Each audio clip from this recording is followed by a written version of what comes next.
বং টেস্টের পক্ষ থেকে সকলকে স্বাগত জানাচ্ছি।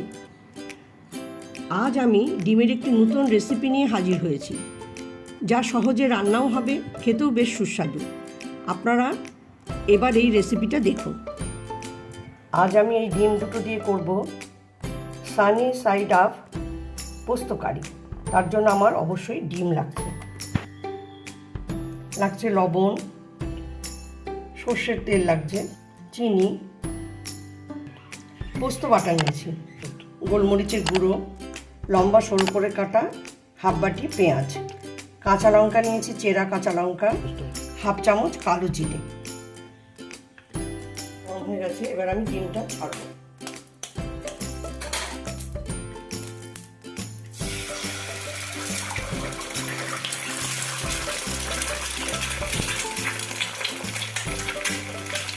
দিচ্ছি সামান্য লবণ ছড়িয়ে, আর দিচ্ছি সামান্য গোলমরিচের গুঁড়ো।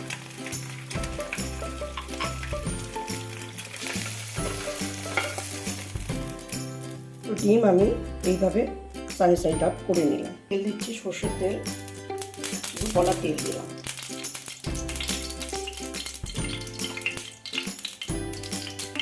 আমি কালো জিরেটা ফোড়ন দিয়ে দিলাম।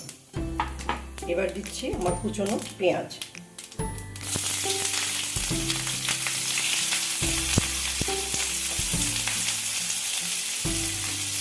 নাড়াচাড়া করে একটু আমি সামান্য নুন দিয়ে দিলাম, তাহলে তাড়াতাড়ি আমার পেঁয়াজটা ভাজা হয়ে যাবে।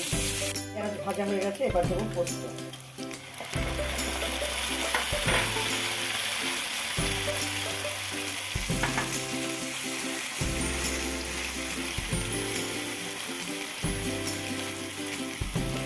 এবার আমি কাঁচা লঙ্কাগুলো দিয়ে দিচ্ছি, কাঁচা লঙ্কা, নুন আর একটু হলুদ দেবো, খুব সামান্য।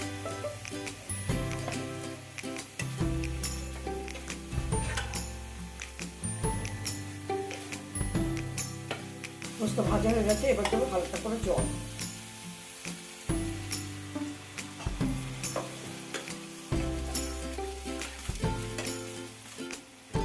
3 থেকে 4 মিনিটের মধ্যে আমার পোস্ত ভাজা হয়ে গেল। তা জল দিয়ে একটু নাড়াচাড়া করছি। এবার আমি ডিমগুলো দিয়ে দেবো।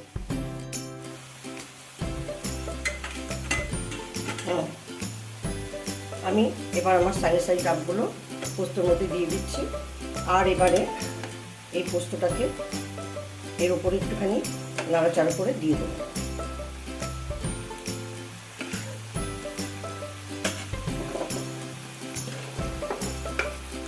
এই সানি সাইড আপ বা ডিমের পোস্ত করে এরকম তরকারি করে ডিমের কারি করে আপনারা খাবেন, খুব ভালো লাগবে।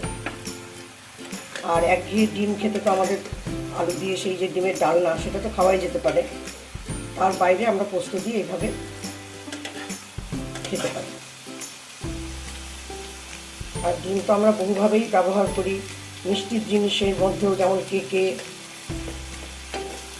আমরা ডিম ব্যবহার করি। ডিম জলখাবারেও হতে পারে, ভাতের সঙ্গেও হতে পারে। এটা আমরা ভাতের সঙ্গেই সার্ভ করব। আমার রান্নাটা কমপ্লিট, এবার আমি ঢেলে নেব। আমাদের আজকের রেসিপি সানি সাইড আপ পোস্ত কারি রেডি। আজকে যে আমি এই সানি সাইড আপ পোস্ত কারি করেছি, এটা খুবই সহজ পদ্ধতি। এই জিনিসগুলো একটু তৈরি করতে 10 মিনিট, তার মধ্যে 5-7 মিনিটই তো এই রান্নাটা হয়ে যাবে। আপনারা এটা ট্রাই করতেই পারেন। এই রেসিপি যদি আপনাদের ভালো লাগে, অবশ্যই আপনারা বাড়িতে ট্রাই করুন। আর রেসিপি দেখার জন্য আপনারা সাবস্ক্রাইব করুন, লাইক করুন, শেয়ার করুন এবং অবশ্যই কমেন্ট করবেন। কমেন্ট করলে আমি উত্তর দেব। আর এই রেসিপি যদি আপনাদের ভালো লাগে, তাহলে অন্যদের মধ্যে শেয়ার করে আপনার ধন্যবাদ।